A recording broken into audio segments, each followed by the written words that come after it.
திருப்பாடல்கள் 18 24 30 முடியே.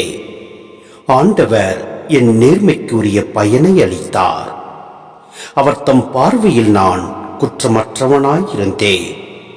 ஆண்டவரே, மாறா அன்பருக்கு மாறா அன்பராகவும் மாசற்றோருக்கு மாசற்றவராகவும் நீர் விளங்குவீர்.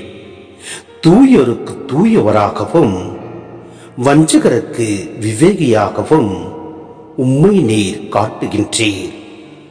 எளியோருக்கு நீர் மீட்பளிக்கின்றீர். சிறுகுற்றோரை ஏளனத்துடன் நீர் பார்க்கின்றீர். ஆண்டவரே, நீர் என் விளக்குக்கு ஒளியேற்றுகின்றீர். என் கடவுளே, நீர் என் இருளை ஒளிமயமாக்குகின்றீர். உம் துணையுடன் நான் எப்படையையும் நசுக்குவேன். என் கடவுளின் துணையால் எம் மதிலையும் தாண்டுவேன். இந்த இறைவனின் வழி நிறைவானது. ஆண்டவரின் வாக்கு நம்பத்தக்கது. அவரிடம் அடைக்கலம் புகும் அனைவருக்கும் அவரே கேடயமாயிருக்கின்றார்.